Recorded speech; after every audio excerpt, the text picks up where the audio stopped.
یہ دوسروں لوگوں سے مل کر خوش ہوتی ہے، ان کے سامنے امپریشن مار کر. تو ہندوستان کے اشرافیہ نے بھی یہی کیا. پورا ہیلتھ سسٹم بیٹھ گیا. اگر جس طرح سے کہا جا رہا ہے کہ جون جولائی اگست میں یہ 500 ملین تک بھی جا سکتا ہے، اللہ نہ کرے، تو اس کو نیچے آتے ہوئے کتنا ٹائم لگے گا. اس وقت تک اس کی اپنی اکانومی کا کیا حشر ہوگا، جہاں آلریڈی ایک بہت بڑی آبادی بھوک سے مرتی ہے، زمین پہ سوتی ہے، سڑکوں پہ پیدا ہوتی ہے، سڑکوں پہ مر جاتی ہے. پورے رویے دیکھیں غور سے. جیسے ہم پاکستان میں کہتے ہیں نا کوئی ایمرجنسی ہو جائے تو ڈاکٹروں کی مار پٹائی شروع ہو جاتی ہے، اسپتالوں پہ حملے شروع ہو جاتے ہیں. اس وقت بالکل ویسے ہی سب کچھ ہو رہا ہے. پھر حفظ ما تقدم ایس او پیز یہ ہیں کہ کمبھ کے میلے سے فارغ ہوئے تھے تو 4 ریاستوں میں انکلوڈنگ ایک ٹیریٹوری ویسٹ بنگال انکلوڈنگ کہنا چاہیے کہ لاکھوں کے مجمع الیکشن کے، لاکھوں کے. کہ بنگال میں کل ہی ایک دن میں 10,000 سے ابو کیسز تھے اور 250 اموات تھیں. مگر لگے ہوئے جیسے پاکستان میں کہتے ہیں نا کوئی کرونا شرونا نہیں ہے، اور ہاسپٹل 85% ابو لوگ جو ہیں وہ وینٹیلیٹرز پہ موجود ہیں، اور عام آدمی تو ریچ ہی نہیں کر سکتا ہاسپٹل کو. 70,000 روپے کا آکسیجن کا سلنڈر بک رہا تھا میرٹھ میں، اس میں کیا کہتے ہیں یو پی کا جو شہر ہے میرٹھ، وہاں پر. اور 50,000 کا جو آکسیجن کا ایکوپمنٹ ہے وہ تھا. لوگ لے کر اپنے پیاروں کے لیے ہاسپٹل جا رہے ہیں مگر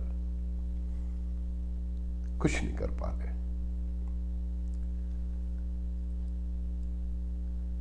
ایسا المیہ ہے.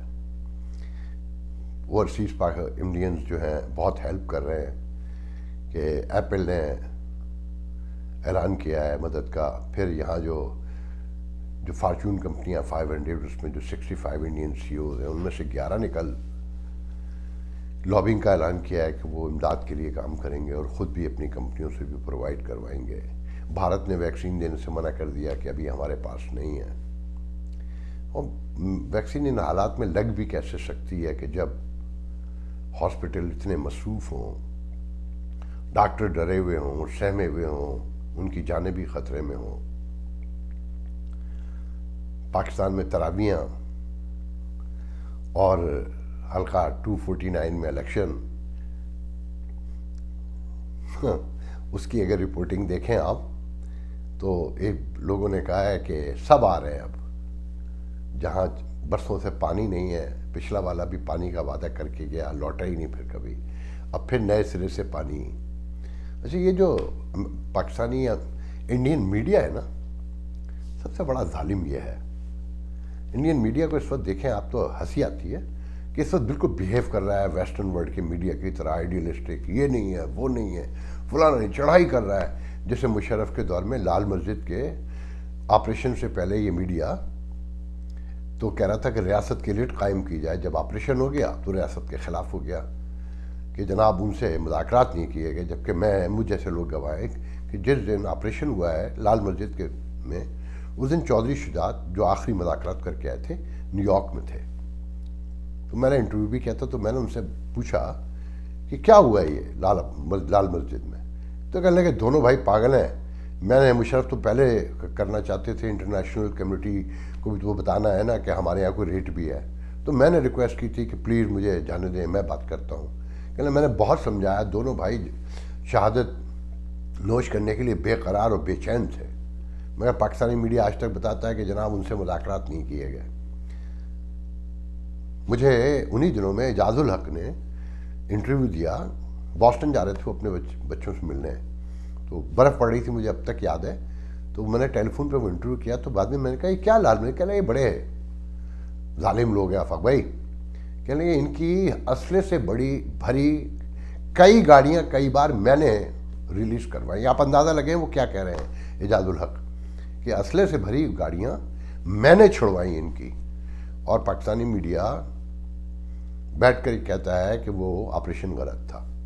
تو ایسی اس وقت ہندوستان میں یہ جو انڈین میڈیا ہے نا، سرکاری ماؤس پیس جسے کہتے ہیں، کہ ویسے سارا سال سب کچھ اچھا دکھاتا ہے اور دنیا کی قوموں میں آگے بڑھتا ہوا اور بالادستی اور جو لمبے لمبے خواب ہیں کہ بس امریکہ کو شکست دے دیں گے اور روس کو پیچھے چھوڑ دیں گے اور چائنا کی تو ایسی تیسی، مگر اسے یہ نہیں پتا تھا کہ اس کا ہیلتھ سسٹم زیرو ہے اور ریاست ٹوٹل بالادستی کے قیام کے لیے دنیا میں کام کر رہی ہے کہ ہم سپر پاور بن جائیں، چاہے لوگ دوا سے، دارو سے، روٹی سے، پانی سے محتاج ہو کر مرتے رہیں۔ آج وہ حملے کر رہا ہے ریاست پر اور طنزیہ جملے استعمال کر رہا ہے، بالکل جیسے امریکن میڈیا نہ ہوتا ہے جو ہر قسم کی گفتگو اب روز کے ڈے ٹو ڈے کے حساب سے کرتا ہے۔ تو یہ انڈین پاکستانی میڈیا اللہ معاف کرے، میں نہیں کہنا چاہتا بہت زیادہ۔ پاکستان میں 201 لوگ مرے ہیں کل، اور سب تسلیم کرتے ہیں کہ یہ کوئی ڈیٹا نہیں ہے ان کے پاس۔ 5,000، 10,000، 1 لاکھ زیادہ سے زیادہ ٹیسٹ کرتے ہیں یہ 23 کروڑ کی آبادی میں، تو یہی نمبر آئے گا نا مرنے والوں کا بھی۔ ہاسپٹل تک کتنے پہنچتے ہیں، وہاں پر گیس کا سلنڈر کی کیا پوزیشن ہے اور ہاسپٹل کا بل کتنا ہے۔ ہندوستان میں تو پھر تھوڑا سا بہتر ہے کہیں، جو میں نے میڈیا واچ کیا ہے۔ پاکستان میں تو بہت برا حال ہے۔ خیر، اب میں تھوڑا سا ذکر پاکستان کا کر لوں۔ آپ نے سنا ہوگا بشیر میمن FIA کے سابق ڈائریکٹر جنرل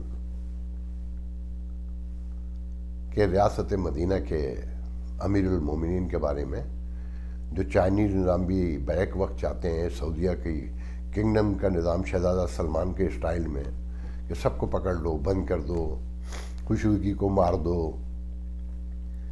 اور مغربی جمہوریت بھی، تو یہ پہلی ریاست مدینہ قائم ہونے جا رہی ہے جس میں سارے جہان کے فاشزم سے لے کر لبرلزم اور سوشلزم اور ڈیموکریٹک نام سب ایک ساتھ جمع ہوں گی، اور وہ موقع کی مناسبت سے خاصا ابیوز کریں گے، مگر شہزادہ سلمان کی طرح چاہتے ہیں وہ اصل میں کہ سب کو پکڑ لو، بعد میں دیکھیں گے اور پیسے نکلواؤ۔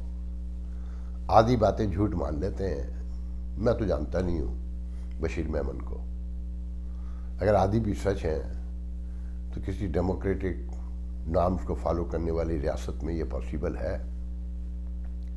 پھر جہانگیر ترین سے جو ملاقات کے بعد، جہانگیر ترین کے گروپ کے ملاقات کے بعد جو خبریں ہیں وہ بھی آپ کے سارے علم میں ہوں گی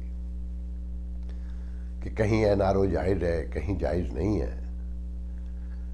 45% ابو تو مونس الہی، بختیار، خسرو بختیار اور جہانگیر ترین چینی بیچتے ہیں، مگر جو سارا مافیا ہے وہ 1.6% جو چینی بیچتا ہے اومنی گروپ، اس میں چور وہ بھی ہوں گے۔ میرا تو کسی سے لینا دینا نہیں ہے، اور میں تو یہ کہتا ہوں کہ یہ مسلم لیگ نون اور پیپلز پارٹی کی بدعنوانی کی کوکھ سے یہ نئی تبدیلی پیدا ہوئی ہے۔ اگر وہ اتنے کرپٹ نہ ہوتے، انہوں نے ریاست کو مینیج کرنے کی کوشش کی ہوتی تو ہمیں شاید یہ دن نہ دیکھنا پڑتے۔ سوری،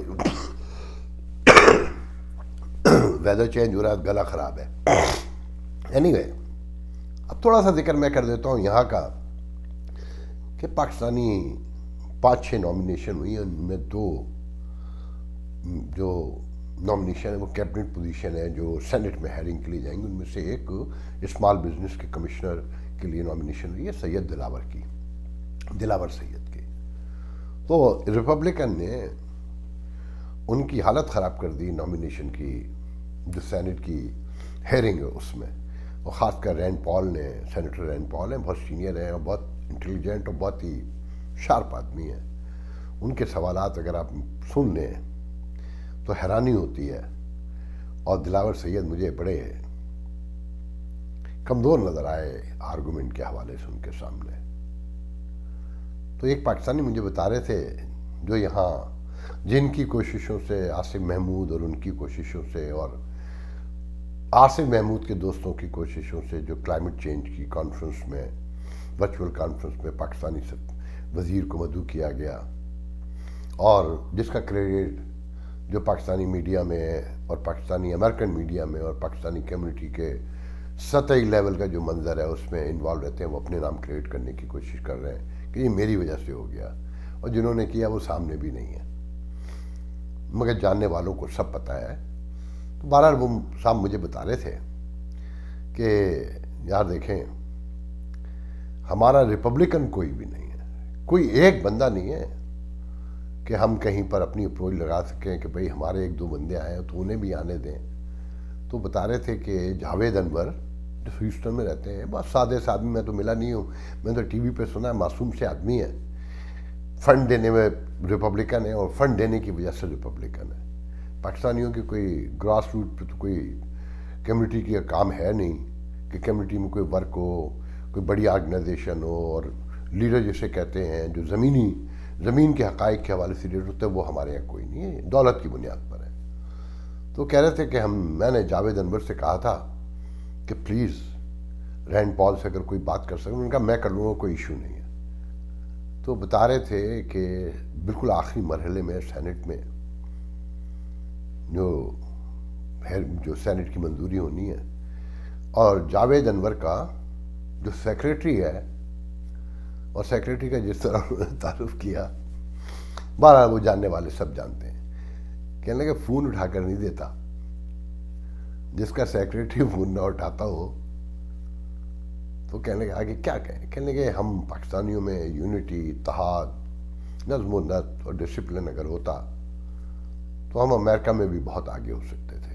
جیسے آج انڈین لابی پوری, کہ ان کے کتنے بڑے بڑے سی اوز جو ہے کام کر رہے ہیں, اور پینڈیمک کے حوالے سے ان کا جو رول سامنے آیا ہے, کاش ہم پاکستانی سمجھ سکیں نظم ضبط ڈسپلن ہی اصل ساری بات ہے, کاش وہ ہم میں موجود ہو, اور نمود و نمائش سے بچ کر ہم اپنی کمیونٹی کے لیے, اپنے وطن کے لیے کچھ کر سکتے ہوں اپنے موجود وطن کے ساتھ. آج کے لیے اتنا بہت ہے, انشاءاللہ آپ سے کل گفتگو ہوگی.